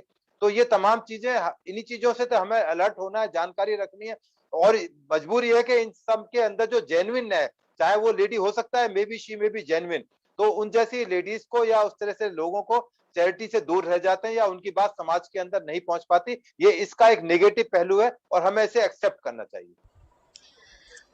वेदभूषण जी, मुझे ऐसा लगता है जो चीज भी फ्री मिलती है उसकी हालत दिल्ली जैसी हो जाती है। तो कृपया सारे लोग ये बात समझें कि मुफ्त कोई चीज नहीं मिलती, हर चीज की कीमत होती है, क्योंकि जिस चीज की कीमत नहीं होती उसकी हम वैल्यू नहीं करते। तो इसलिए हमें इस बात को ध्यान रखना है कि फ्री की चीजों से बचना है। और हम बहुत जल्दी जो फॉरवर्ड करते रहते हैं किसी भी वीडियो को, वो किडनी वाला मैसेज सर पिछले 5 साल से मैं फॉरवर्ड होते हुए देख रही हूँ, किडनी नहीं हो गई, वो पता चल रहा है कि ऐसी कोई चीज है जिसे कोई यूं ही दे देगा। मतलब लोगों को ये नहीं पता कि ऑर्गन कैसे मिलते हैं, क्या तरीका है, बस सिर्फ किसी के पास मैसेज आया और उन्होंने फॉरवर्ड कर दिया। तो कृपया इन चीजों से भी बचिए। चलिए मैं नेक्स्ट क्वेश्चन ले लेती हूँ। श्याम वर्मा जी, जी पूछिए। जय हिंद। स्पेसिफिक क्वेश्चन पूछिएगा। जय हिंद सर। जय हिंद सर, मेरा क्वेश्चन ये है कि जैसे कि समाज में जो क्राइम हो रहे हैं इस तरीके से जी, तो मैं जैसे सजाता है, मैं अपने घर से बाहर निकलता हूँ क्योंकि मैं देखता हूँ कि कुछ बच्चे रोड पे भीख मांगते नजर आते हैं इस तरीके से, तो उनको भीख देते हैं कुछ लोग। उनको मैं कहता हूँ कि इनको इस तरीके से भीख न देकर उनको कुछ खाने की व्यवस्था करते हैं, ठीक है? तो मैं इस तरीके से चाहता हूँ कि उनको हर चीज की फैसिलिटी मिले। उन बच्चों को, जो बच्चे बाल मजदूरी करते हैं, भीख मांग रहे हैं, वो कहाँ से आते हैं, उनके पीछे कौन है, उनसे बच्चों से क्राइम करवाते हैं इस बिल्कुल ये बिल्कुल एक वेल नोन गैंग है, ना केवल दिल्ली, पूरे इंडिया के अंदर ऑपरेट करते हैं। और एक पर्टिकुलर टाइप के लोग होते हैं, ये पूरे अपनी बच्चों को, बेटी को, छोटे छोटे बच्चों को आप सड़कों पे जाए, लाल बत्ती के ऊपर जगह जगह पर खड़ा कर देते हैं। और यहाँ तक वो केवल भीख ही नहीं मांग रहे होते, जैसे ही आपकी निगाह बचेगी, आपका शीशा हुआ, आपका बैग, आपका मोबाइल लेके भी कई बार देखे गए कि वो भाग जाते हैं। तो इसलिए चैरिटी फिर वही दोबारा आती है कि चैरिटी देख सोच समझ के करें। वो आप पैसा ना देके उनको दूसरे शेप में दे दें। आप उनके लिए छोटे छोटे कपड़े रखें, चाहे अपने घर के पुराने ही कपड़े क्यों ना डोनेट कर दें। आपको ठंड का टाइम है, आपके घर में जो आपको कंबल फेंकना है, आपको चादर फेंकनी है, अपनी गाड़ी की डिक्की में रखें, अपने स्कूटर पर रखें। जहां आप देखें कोई जरूरतमंद लोग सो रहा है, सड़क के ऊपर सो रहा है, उसको कंबल भी नहीं है, आप उसको कंबल डाल दें उसको। या बच्चा है तो उसको आप खाने की चीज दे दें, आप चाहे घर से रोटी बनवा के दें या मार्केट में केला दे दें उसको, पर वो एक चैरिटी उसके पेट में जाएगी। वो जो आप पैसा दे रहे हैं वो कहाँ इस्तेमाल होगा, कैसे इस्तेमाल होगा, क्या वो पैसा किसी गलत काम में इस्तेमाल किया जाएगा? नॉर्मली जो मेरा एक्सपीरियंस रहा है कि वो ज्यादातर लोग, जो इनके जो गार्जियन है या जो लोग इस तरह के गैंग्स चलाते हैं, वो शाम को शराब पीना या उससे दूसरी तरह के उल्टे सीधे काम करने, उनमें वो पैसा इस्तेमाल किया जाता है। जो सही बच्चे हैं वो बेचारे वहीं के वहीं खड़े रहते हैं, वही उनके कपड़े होते हैं, वही उनका भीख मांगने का स्टाइल होता है। वो उनको ड्रामा करना सिखा दिया जाता है, किस तरह से उछल के और एक डांस करके दिखाना है, म्यूजिक के ऊपर एक बजाता रहेगा। सेम उसी हालात में मिले, उनके हालात में कभी कोई बदलाव नहीं होगा। तो उनके हालात हमें बदलने हैं। यदि वाकई में चैरिटी करनी है, आपको लगता है कि रेड लाइट पर ये लड़का लड़की खड़े मिलेंगे, तो आप उनको एक अच्छा कपड़ा मार्केट से 100 रुपए का गिफ्ट कर दें, तो हो सकता है कि शायद उनके पहनने की स्थिति चेंज हो जाएगी और उनका लुक आउट चेंज हो जाएगा, उनका सोचने का तरीका चेंज हो जाएगा। जी सर, एक गैंग और चल पड़ा है। अभी क्या करते हैं, एक प्रेग्नेंट लेडी अपने आप को कि मेरा पूरा डिलीवरी का टाइम है, वो एक आपको ऐसा सीन क्रिएट करेंगे और उसके साथ 4-5 लेडीज होती हैं। यदि आपने उन्हें लिफ्ट दे दी अपने गाड़ी में, तो वो आपको कुछ ना कुछ देकर बेहोश कर देते हैं और इस तरीके से लूटने का भी काम कर रहे हैं। तो ये काफी गतिविधियां बढ़ रही है, इसलिए किसी भी ऐसे व्यक्ति को लिफ्ट ना दीजिए। नेक्स्ट क्वेश्चन में ले लेती हूँ जी। सलिल सलिल गुप्ता जी, जी पूछिए आप अपना प्रश्न। Salil Gupta ji, yes, please unmute yourself. जी sir. Yes, my laptop battery is dying, so I was looking for a charger. But मेरे को unfortunately I missed a lot of it. But my question to you is, what will it take to get the legal reform done? Because I grew up in Delhi. मैं दिल्ली में आप जो बता रहे हैं, जी सलील जी, and corruption has been there. और जब हम थे तब भी ऐसा ही था। आपको शायद नहीं याद हो, देयर वाज अ केस, बड़ा फेमस केस, बिल्ला रंगा। जी जी, यस याद है जो आप सब, हाँ, तो सपना जी जो बता रही हैं वही बता रहे हैं कि ऐसा पहले भी होता था, अब भी होता। कितने साल लगेंगे? 40 साल हो गए। रिफॉर्म करने के लिए क्या करना पड़ेगा, लीगल रिफॉर्म करने के लिए? देखिए, लीगल रिफॉर्म के लिए बड़े बड़े कमीशन बैठे हिंदुस्तान के अंदर, पुलिस कमीशन बैठे, परंतु बात वही की वही रही। जो क्राइम आपने बताया था बिल्ला रंगा केस में, वही हुआ। उस लड़की को लिफ्ट दी गई थी, लिफ्ट करने के बाद उसके साथ में रेप किया गया, उसका भाई का और दोनों का मर्डर कर दिया गया। आज भी वही स्थिति है, आज उसका रूप चेंज हो गया है। अचानक एक लड़की आपके पास आएगी, स्मार्ट लड़की, बोलेगी मुझे लिफ्ट दे दीजिए। जैसे ही आपने लिफ्ट दिया, उसको दो तरह की अल्योर करने वाली बात करेगी।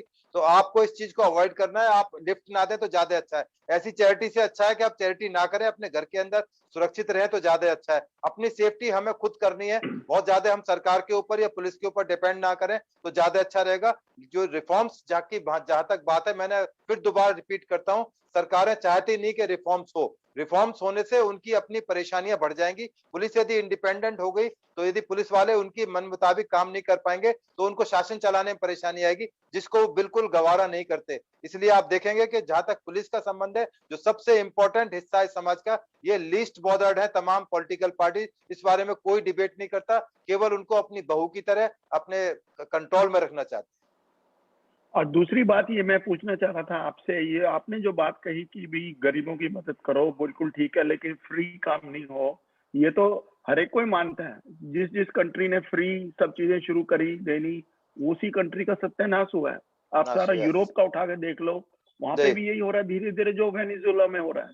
और इंडिया में भी यही होगा, क्योंकि वोट देने वाले ज्यादा लोग हैं जो फ्री में। इवन इन अमेरिका 50% से ज्यादा लोग वोट जो टैक्स नहीं देते।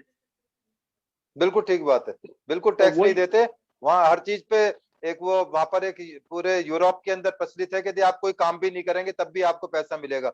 मेरा बेटा ऑस्ट्रेलिया में रहता है, उसका जॉब जाते जाते बचा कोविड के टाइम में, तो उसको वहां कहा गया कि आपको $1500 आपको हमेशा आपके अकाउंट में आते रहेंगे। तो यदि वो उससे इजी हो गया तो हो सकता है बेटा मेरा काम करना ही बंद कर दे। हालांकि उसका जॉब नहीं गई, $1500 की उसको जरूरत नहीं पड़ी।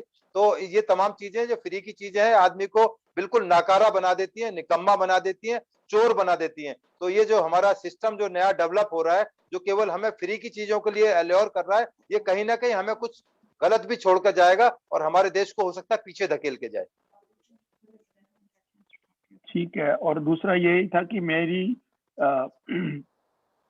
इंडिया में जिस लोगों को हेल्प चाहिए उनको तो मिलती नहीं है, लेकिन इतनी ज्यादा करप्शन है कि वो सारी मनी जिनके पास सारी सहूलियतें हैं वही ले जाते हैं। अब मैं आपको एग्जांपल देता हूँ। मेरी लड़की जो बड़ी मिडिल वाली लड़की है, उसने लंदन स्कूल ऑफ इकोनॉमिक्स से मास्टर्स किया। Then she worked in Delhi through this organization called JPEL. I don't know if you know that. Poverty Action Lab. She was posted in Delhi for a year and a half. And then she did PhD from Harvard, but her research was all in Delhi slums.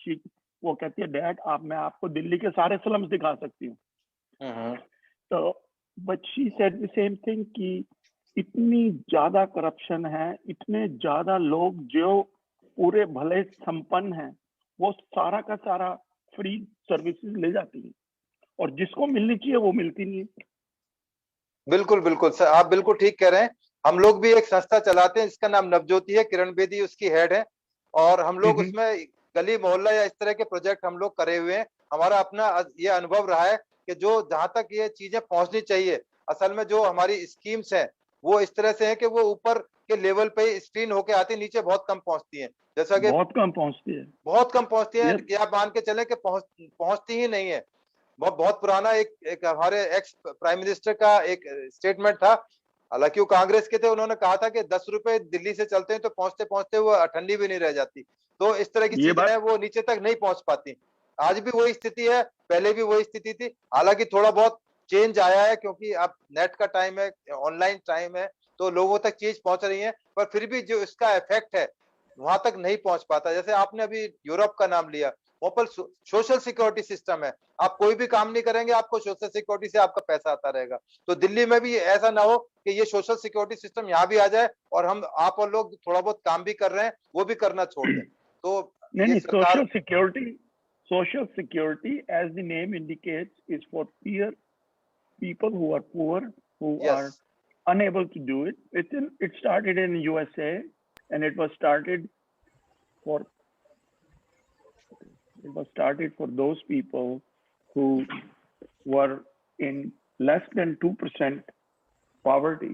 Now it is like amazingly people who are billionaires and still get social security after 65. Right. बिल्कुल, Right. you are right. You are right. Saying absolutely right. Yes, sir. Yes, yes. So the thing is that कि ये discussion बहुत ही सुंदर रहा। यदि आप में से और किसी का प्रश्न हो तो you can raise your hand, otherwise इस पूरे प्रोग्राम को हम जी अंजलि खन्ना जी पूछना चाहती हैं। जी पूछिए अंजलि खन्ना जी। श्याम जी, हम किसी को एक ही बार मौका दे सकते हैं, दोबारा और लोगों के प्रश्न आते हैं। जी जी हाँ अंजलि खन्ना जी, जी पूछिए आप अपना प्रश्न, अनम्यूट करिए। जी जय हिंद। जय हिंद मैम। हाँ, मैं ये कह रही थी कि जैसे मान लीजिए आप बहुत प्रोटेक्शन सब कुछ करते हैं, बहुत अच्छी है सब, हमें तो पुलिस पे बहुत भरोसा है, और आपको सुन के तो बहुत ज्यादा इतनी हिम्मत बढ़ गई है कि मैं आपको बता नहीं सकती। बहुत बहुत धन्यवाद आपका। Thank you very much. एक रिक्वेस्ट ये थी कि जैसे कॉलोनीज हैं, कॉलोनीज के क्या होता है कि कॉर्नर पे ही कोई ना कोई वाउचर, जैसे कि वो दुकान खोल के बैठ जाते हैं, या फिर इतना लोनलीनेस होता है कि कोई पुलिस वाला दूर तक दिखाई देता ही नहीं है। तो ऐसा कुछ कोई सिस्टम नहीं बन सकता कि जैसे जो कॉलोनी होती है उसके बाहर कुछ ऐसा कुछ कर दिया जाए, कोई बड़े कैमरे लगा दिए जाए कि हमें निकलने में आने जाने में दिक्कत ना हो? क्योंकि क्या होता है कि जहाँ शाम होती है, ये बिल्कुल मिड का टाइम होता है, आफ्टरनून का, तो इतना लोनलीनेस होता है कि निकलने में डर लगता है, क्योंकि कॉलोनी के अंदर है ना। बिल्कुल बिल्कुल आप ठीक कह रही हैं। एक्चुअली में हम बहुत गरीब कंट्री के बहुत बड़े राजा हैं, क्योंकि जो फैसिलिटीज यहाँ आम आदमी को होनी चाहिए वो फैसिलिटीज नहीं मिल पा रही हैं। उसके पीछे बहुत सारे कारण हैं, बहुत डिबेट वाला सब्जेक्ट है। सीसीटीवी कैमरे यदि पूरे देश के अंदर लगा दिए जाए तो बहुत सारी समस्याएं समाधान हो सकती हैं। मैं आपको अभी छोटा सा एग्जांपल देता हूं। दिल्ली के अंदर सीसीटीवी कैमरे बहुत हैं, तो इन्वेस्टिगेशन की जो क्वालिटी है ऑटोमेटिक इंप्रूव हो गई है, आदमी को पकड़ना बहुत आसान हो गया पुलिस के लिए। मेरा बेटा ऑस्ट्रेलिया में रहता है, एडिलेड में। अभी 1 महीने पहले वो अपने काम से रात को लौट रहा था, अचानक एक सामने कंगारू, वहां का जैसे हमारे गाय होती है ऐसे वहां कंगारू नेशनल एनिमल है, वो उसके सामने आ गया। मेरे बेटे की गाड़ी टूट गई, मेरा बेटा मेजर एक्सीडेंट से बच गया। वहां इतना स्ट्रॉन्ग सिस्टम था, वो दूर दूर तक कोई आदमी नहीं दिखाई दे रहा था। अचानक एक पुलिस की गाड़ी आई और वो आके उन्होंने पूछा व्हाट हैपेंड। उसने कहा कि कैंगरू है, और कैंगरू उसको बड़े गुस्से से देख रहा था कि आज तुझे मारूंगा। तो उसने अंग्रेज अफसर ने हथौड़ा निकाला और उसके सिर पर दे मारा, कैंगरू को वहीं मार दिया। तो मेरे बेटा घबरा गया, उसने कहा आपको घबराने की जरूरत नहीं, आपकी गलती नहीं है, कैंगरू अचानक रोड पर आ गया और इस तरह से आपके साथ हादसा हो गया। तो वहां पर इतना स्ट्रॉन्ग सिस्टम है, जैसे आपने बताया आपकी कॉलोनी के बाहर यदि सीसीटीवी लगे हो, तमाम पूरा देश इस तरह से हो, पर हम इतने ओवर पॉपुलेटेड हो चुके हैं कि हर चीज यहाँ फेल हो रही है। हर स्कीम, हर प्लान, गवर्नमेंट के हर इरादे फेल हो रहे हैं। अब जो जनसंख्या कानून यदि आज से 20 साल 30 साल पहले यदि लाया जाता तो हो सकता था कि हम शायद कुछ क्वालिटी हमारी लाइफ स्टाइल की इंप्रूव हो सकती थी, हम आप जैसे लोगों को सिक्योरिटी दे सकते थे। परंतु चूंकि हम ब्लास्ट हो गया पॉपुलेशन का, 4 बीबी 32 बच्चे, कोई लिमिट ही नहीं है। मतलब कितना पॉपुलेशन का एक्सप्लॉइट है। आप पढ़ी लिखी महिलाएं, आप समझ सकती हैं, मेरा एक बेटा है, मेरे सारे भाई बहनों के एक एक दो दो बच्चे हैं। अब किसी के पास में 8 बच्चे मैनेज करना बहुत मुश्किल काम है। पहले टाइम में किस तरह से लोग रहते थे आपको और हमको पता है, परंतु आज जो लाइफ स्टाइल चेंज हुआ है, परंतु यदि सभी लोग इस बारे में सोचेंगे, सभी जाति बिरादरी में किसी जाति या किसी के खिलाफ नहीं हूं व्यक्तिगत तौर पर जहां तक नेशन की, राष्ट्र की बात है, तो सभी को योगदान देना चाहिए कि हम कोई पॉपुलेशन पॉलिसी ऐसी लाएं कि सबको उसके अंदर मजबूर हो बंधना पड़े। अब चाइना ने पॉपुलेशन पे कंट्रोल करा, केवल एक बच्चे का उन्होंने फॉर्मूला दिया। हमारे यहाँ भी अनलिमिटेड चल रहा है। अब जनसंख्या पर जब ये सब चीजें पॉपुलेशन से रिलेटेड है, जो आपकी समस्या वही पॉपुलेशन से रिलेटेड है, बिजली की समस्या पॉपुलेशन से रिलेटेड है। तो आपकी कॉलोनी में यदि 100 किलोवाट बिजली की जरूरत है, यदि उसमें आकर 10,000 आदमी फालतू रहने लगेंगे उस कॉलोनी में, तो आपकी बिजली तो चल ही नहीं पाएगी, आपके नाले रुक जाएंगे, सारे सिस्टम कोलैप्स हो जाएगा। तो हिंदुस्तान में वही कोलैप्स हो गया है कि तमाम जो गवर्नमेंट कोशिश करती है, एक तो हमारी कोशिश बहुत शॉर्ट लिव्ड होती है, पैर के नीचे देखते हैं। आप ब्रिटिशर्स को देखिए, वो 500 साल के लिए रोड बनाते थे। यदि आप नई दिल्ली को ध्यान से देखें, लुटियन जोन में उन्होंने यदि सब कानून का पालन करें तो यहाँ ट्रैफिक जाम हो ही नहीं सकता। परंतु हम लोग जो बनाते हैं, रोड बनाए, चाहे स्ट्रक्चर यूपी में बनाए, कुछ भी कराए, केवल ये कि हमारे 5 साल की सरकार है, ये गवर्नमेंट चल जाए, फिर उसके बाद टूट फूट हो जाए, कोई प्रॉब्लम नहीं है। तो ये तमाम चीजें पॉपुलेशन से रिलेटेड है। We are overpopulated. अब इन चीजों को कंट्रोल करने की जरूरत है। हम परेशानी भुगत जाए पर हमारी आने वाली जनरेशन सुख से रह सके, अच्छे से रह सके, इस दिशा में हमारा सबका काम होना चाहिए। सर, आपके तो एक एक शब्द में मातृभूमि की गंध के साथ में जो देशभक्ति की सुगंध है वो भी आ रही है। तो आपको कोटि कोटि वंदन और अभिनंदन की इतनी शक्ति हमारे यदि पुलिस और प्रशासन में हो तो निश्चित रूप से ना तो कोई क्राइम ही होगा, ना कोई व्यक्ति हिम्मत कर पाएगा। और इतना बेबाक होकर जो आपने हर शब्द पे बात रखी है, मैं आपको दिल से कोटि कोटि प्रणाम करती हूँ। थैंक यू सपना मैम। Thank you sir. अब मैं राजीव जॉली खोसला जी को आमंत्रित करना चाहूंगी। जी सर, प्लीज अनम्यूट।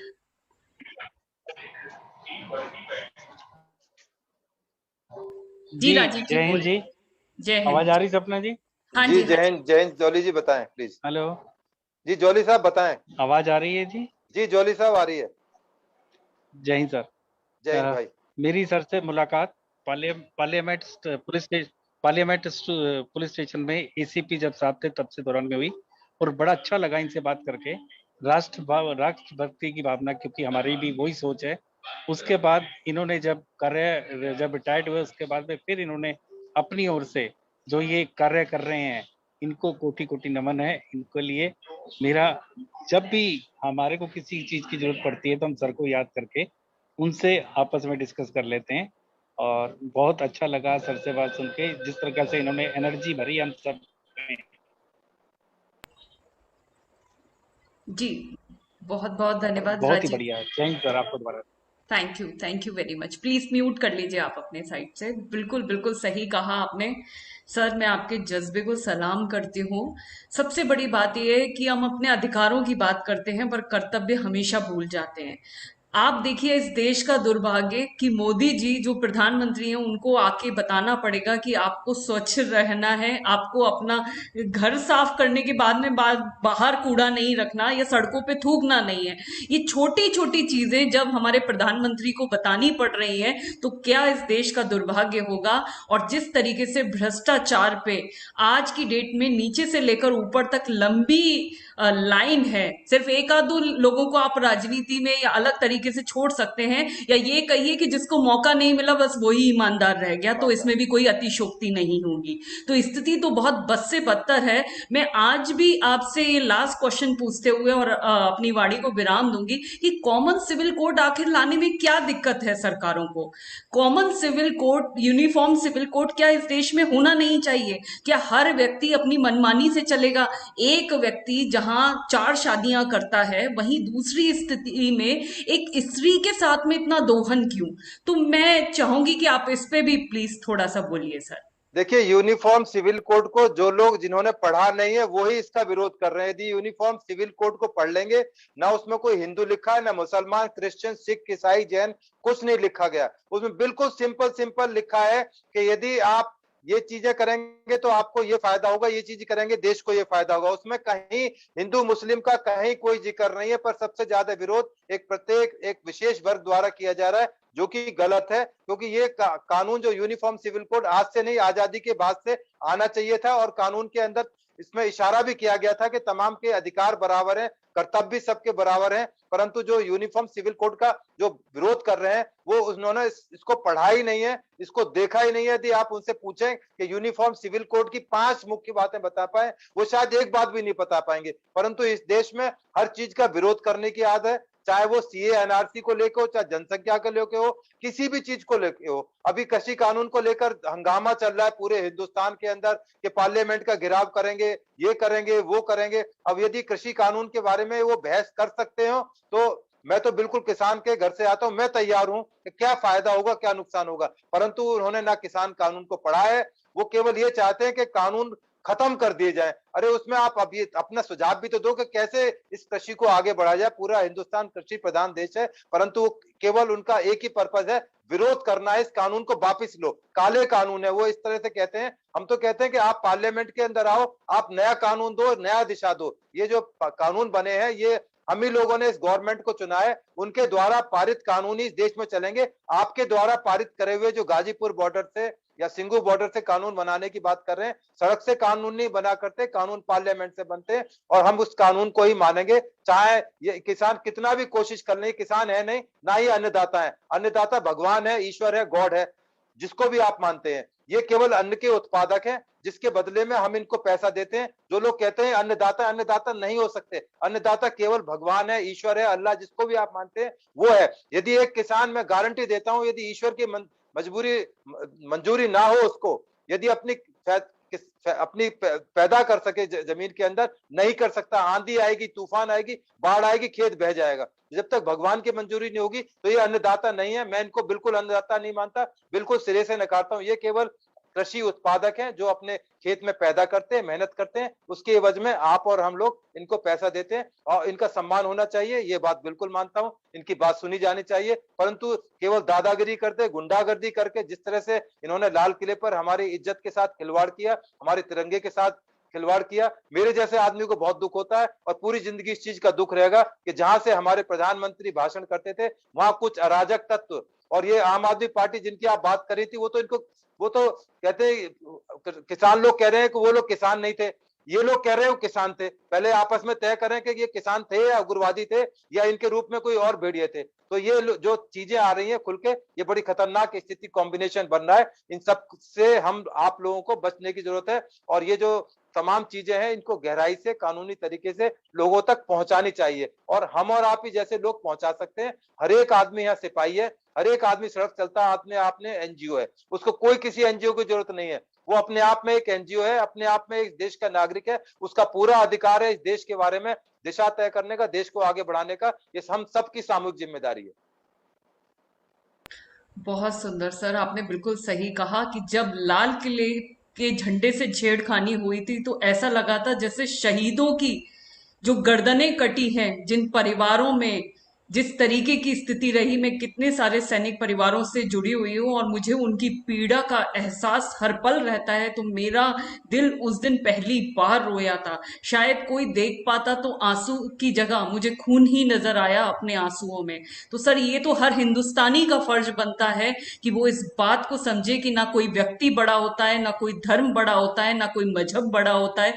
सबसे बड़ा देश होता है और यदि देश को आप बड़ा नहीं रख सकते तो आप हिंदुस्तान में नहीं रह सकते, चाहे वो किसी भी धर्म का हो, किसी भी जाति का हो। क्योंकि ये मातृभूमि आपकी है, इसकी मिट्टी मिट्टी रज रज पे हर सिपाही का खून बहाया हुआ है। उन्होंने 1 लाख रुपए की सैलरी के लिए वहां अपनी गर्दन कटाने के लिए नहीं जाते, वो अपनी मातृभूमि से प्रेम करते हैं। उनके अंदर का जो भाव है वो हमेशा ये कहता है कि चाहे मेरी गर्दन काट दीजिए, सब कुछ मुझसे ले लीजिए, लेकिन मेरा ये तिरंगा सबसे ऊपर रहना चाहिए, मातृभूमि सबसे ऊपर रहनी चाहिए। बहुत बहुत धन्यवाद। आज का कार्यक्रम बहुत ही सार्थक रहा, बहुत बढ़िया चर्चा परिचर्चा हुई और सर को तो जितना भी सुना जाए उतना कम है, क्योंकि आप जैसे जो व्यक्ति हैं वो निश्चित रूप से एक मार्गदर्शन का काम भी करते हैं और इन युवाओं में जो आज ऊर्जा कम हो गई है, जो आज हम फेसबुक और इंस्टाग्राम पे अपनी जिंदगी निकाल रहे हैं, उनको भी थोड़ा देश के प्रति अपना ध्यान और अपनी जिम्मेदारी देनी पड़ेगी। आज मैं इस मंच से कहना चाहूंगी कि बहुत सारे लोग मुझसे कहते हैं कि डॉक्टर सपना आप 3 महीने से कार्यक्रम कर रही हैं, आप थकती नहीं है, आपको ये नहीं लगता आप कैसे कर लेती हैं रोज? मैंने कहा जब मैं अपनी मातृभूमि के बारे में सोचती हूं तो रात भर नींद नहीं आती, क्योंकि मुझे लगता है कि मैं इस देश की वासी हूं और मेरा फर्ज बनता है कि इस हिंदुस्तान को जगाऊं। यदि एक व्यक्ति भी जागृत हो गया तो ये मेरा कार्यक्रम करना, उसका उद्देश्य पूरा हो गया। और इसमें हमारी जो पूरी टीम लगी हुई है उसका भी मैं बहुत बहुत धन्यवाद करती हूँ। आपको भी सर बहुत बहुत कोटि धन्यवाद, आप सभी को नमन करती हूँ। Thank you very much. जय हिंद, जय भारत सर, बहुत बहुत धन्यवाद।